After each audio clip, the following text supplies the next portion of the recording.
A maioria das pessoas tem uma visão da LGPD que é imediata e simplória, do tipo, só pode acessar o dado se o usuário permitir. Se fosse assim, a lei tinha 2 linhas. Queria que vocês dessem uma explicada um pouco melhor no que é a Lei Geral de Proteção de Dados. Que você tocou aí, né?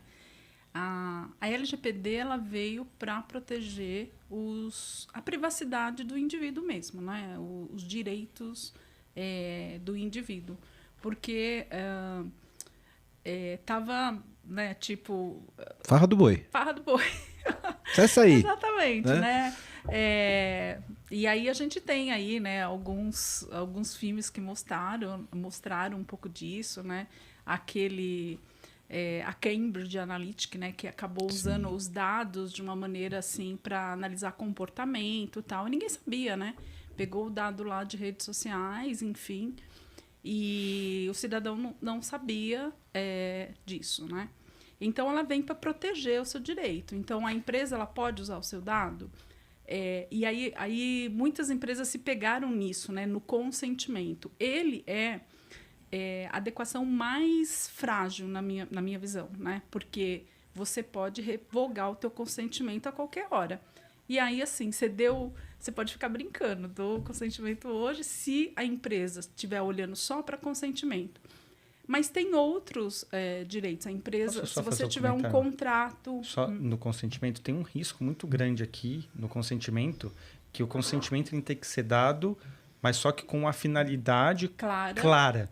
Não adianta assim, legal, deu o meu consentimento. Você pode usar o meu dado para o que você quiser. Não, você pode usar o meu dado para fazer aquilo que você deixou. Escrito lá Exatamente.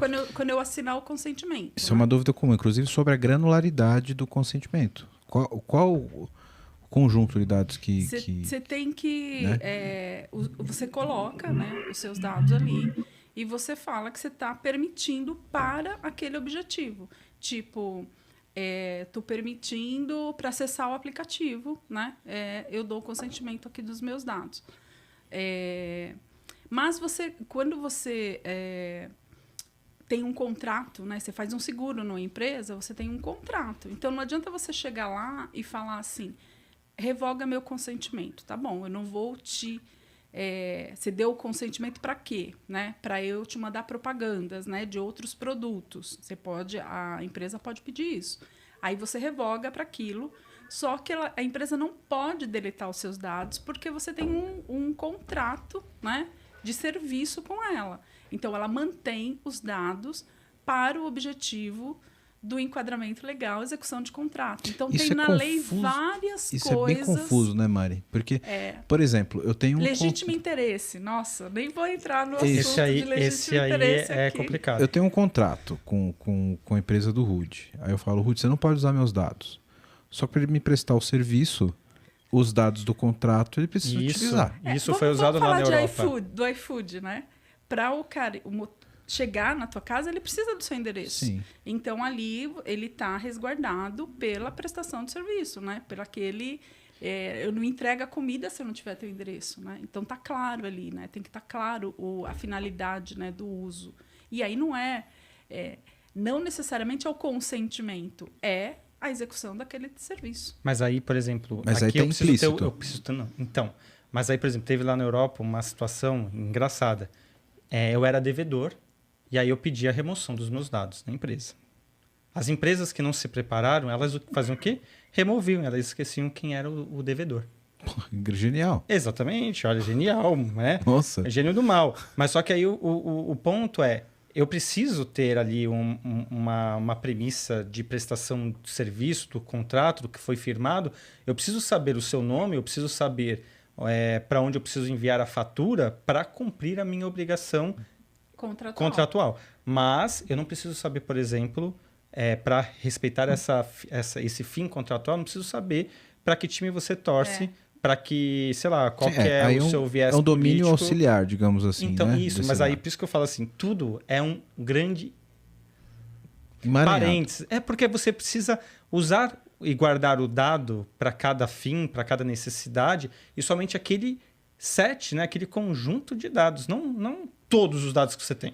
Aí tem outra coisa também, né? Falar assim, a LGPD, ela está acima de tudo? Não. Você tem outras leis que você também... Por isso que é uma análise complexa até, né?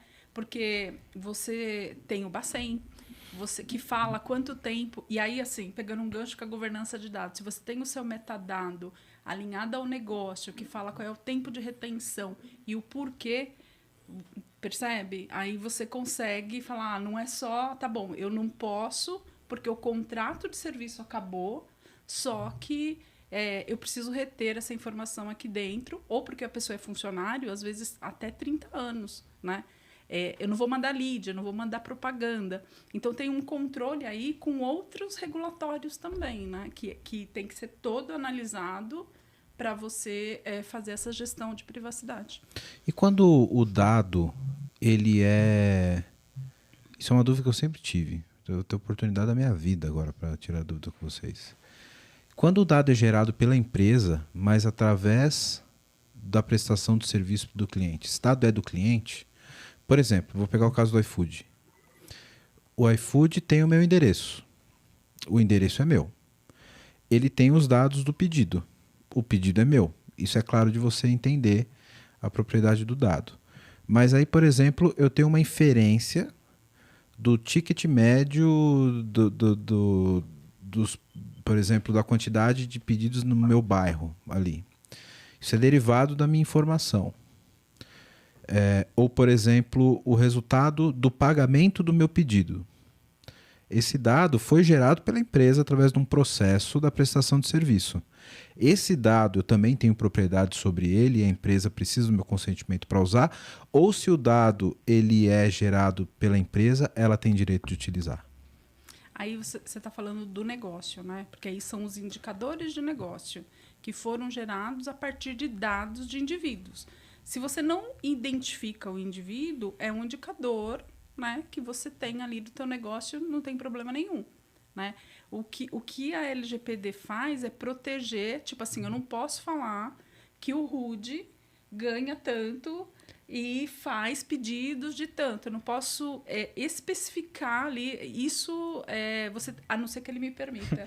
O dado mestre, o dado mestre de pessoa física, ok? Ele não é propriedade da empresa. O que é propriedade da empresa? O dado transacional e o dado de referência, dado referencial. Ok? Então, é isso. A gente precisa fazer essa divisão. Porque o titular ele é dono do seu nome, do seu endereço, do seu telefone, do seu e-mail, mas só que o dado da transação, desde que não identifique que eu que fiz aquela transação, é da empresa. Tá? Então, acho que é uma maneira simples de você dividir. Mas e quando me identifica? Por exemplo, vou sair um pouco do mundo web para ficar mais fácil. Uhum. Eu tenho a informação de quantas vendas eu tenho na minha loja. De quantas o quê? Quantas vendas eu tenho na minha loja. Beleza. Fui lá, eu sei que eu vendi um tênis pro Rude, eu sei que eu vendi um tênis para você. Eu tenho a informação que você comprou um sapato. Bom, essa informação é minha ou sua? Você fez lá a terceira forma normal, beleza? O que fica na tabela de pedido? Fica o meu ID. Fica uma chave estrangeira para você. Não fica o meu nome, não fica o meu endereço, não fica nada disso. Porra, entendeu? Agora você falou minha língua, é verdade. Fica sua, da empresa. Se for bem modelado o banco, né? Exatamente. Mas só que aí também tem agora o NoSQL. Mas você pode fazer uma construção, independente da camada tecnológica, dá para fazer a construção respeitando isso. Mas conceitualmente, quando você tem o dado mestre, certo? O dado mestre pode ser produto, pode ser serviço, mas quando ele entra no cenário de pessoa física, esse é o dado que, para mim, não é propriedade da empresa. A empresa precisa daquilo para respeitar algumas das finalidades que a Mari comentou aqui, beleza? Uhum. Mas aí, quando você vai para a esfera transacional, para mim, esse dado é da empresa desde que esteja bem modelado. Entendi. Então, deixa eu resumir aqui para ver se eu entendi. Deixa eu só colocar mais uma pimentinha aí, né? Só que você, como controlador, né, que você tem posse desses dados, você tem ali as vendas e tudo, você tem o seu banco bem modeladinho, você também tem que proteger essas informações, porque a gente não pode esquecer da violação de dados. Então, se esses dados vazarem, mesmo ele sendo seu, se tiver lá como identificar pessoas, você tem que reportar a NPD, e se tiver algum, enfim, algum risco para o indivíduo também, nesse caso, porque assim, ele pode vazar criptografado, anonimizado, né? Tem uma violação, mas não necessariamente teve uma infração aí para o indivíduo, você não consegue identificar, né? Então, você também precisa pensar aí na parte de cyber, né? Que é a segurança dessa informação. Então, deixa eu ver se eu entendi. Eu sou o cara do iFood. Eu sou o cara da loja, para ficar mais fácil para entender. Eu sei que eu vendi um tênis pro Rude ontem, quinta-feira, no valor tal, de tal marca. Eu tenho esse dado. Contanto que eu não diga que foi para o Rude, a informação da venda é minha e eu posso utilizar. Mesmo que o Rude diga, não use mais os meus dados, a informação da venda é minha, desde que eu elimine a associação dessa venda com o Rude, é isso? Você é o controlador. Você pode saber que é do Rude. O que você não pode é fazer, enfim, infringir a privacidade dele com essa informação. Mas, por exemplo, eu quero fazer um estudo de qual marca vende mais na minha loja. Se o Rude não deu autorização para usar os dados dele, essa venda que eu fiz para ele pode entrar nesse meu estudo? Aí entra pode, o que é legítimo interesse. o que a Mari falou, é legítimo interesse. Que aí, para você manter o seu negócio, você precisa fazer modelos, evolução, pegar dado externo, muitas vezes. Ali, às vezes você pega dados, não sabendo quem são as pessoas, mas você tem como é que chama? Não é um estereótipo, é uma segmentação, né? Tipo, jovem, homem, compra esse tipo de tênis, né? Que mora em região tal. Isso. Então, isso você pode fazer. E aí, usando a informação dele, você pode... aí você tem... Eu não vou entrar em detalhes aqui, porque é muito... A lei é chata, né, Celso? O Celso falar um pouco. Aí tem que fazer lá você tem que medir o risco desse seu legítimo interesse, criar um DPIA, né? Para poder você ter esse controle caso a NPD... peça para você, né? Por que você está usando? Enfim, tem algumas coisinhas que aí a gestão, a governança de privacidade tem que se preocupar. Tem tanto detalhe nessa lei que é mais fácil criar o sistema, né, Cilhão?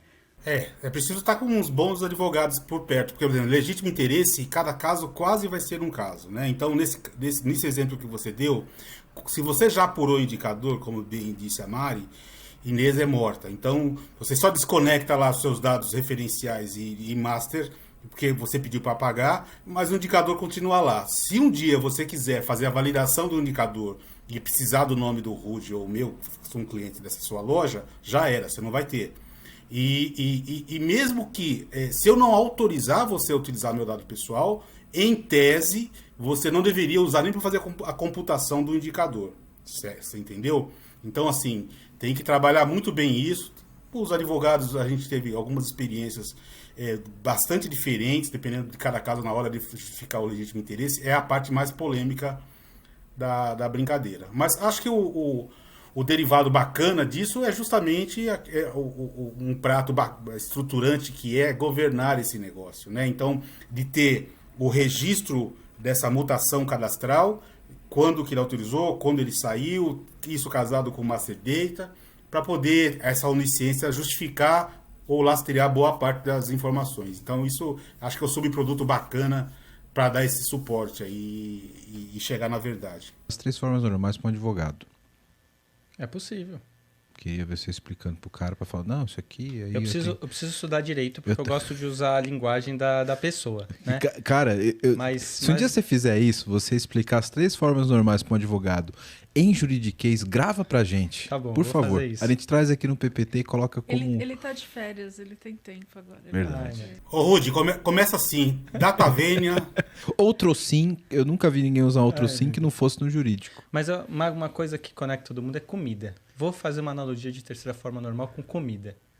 Verdade. Mas aí, vamos lá pensar. Se você organiza a sua cozinha de uma boa maneira, você consegue organizá-la para que você consiga fazer a sua comida de uma maneira mais rápida. Terceira forma normal é isso. Você vai separar os temperos num lado, vai separar, sei lá, as massas no outro. Quando você for precisar cozinhar, você vai pegar as coisas e vai fazer a receita com muito mais facilidade. Então pensa assim, que a terceira forma normal é uma maneira lean de você organizar a sua cozinha para fazer uma boa comida. Puxa vida, hein, Ruth? Agora, se isso fez sentido ou não, depois preciso pensar, mas é... Aí, eu tô pensei imaginando aqui que a receita, rápido. então ela tem chave estrangeira para todos os ingredientes, Isso, é que isso? a receita vai ser o seu select. Caramba, é verdade, a receita é a query do Select. É, exatamente. E aí, cada domínio ou transação vai ser uma coisa diferente. E aí, para ficar mais profundo ainda, a massa ou arroz é o dado transacional, porque é aquilo que enche mais a pança, tem mais volume. Isso. E os dados mestres referenciais vão ser os temperos, os condimentos que você vai colocar na sua receita. E o prato é o seu relatório, pronto. Que É. contém os dados transacionais, É ali, como cada você um na entrega. medida certa. é isso? Exatamente, isso. Você vai fazer o prato para matar a fome de cada um. Cara, depois dessa analogia eu vou parar e jantar. E ainda tem o armazenamento, que pode ser a panela. Pode ser a panela, que é Forno, temporário, que pode vai ser tá a lá. dispensa, que é o data lake. Aí, tá vendo? Comida une as pessoas. É verdade, muito bom.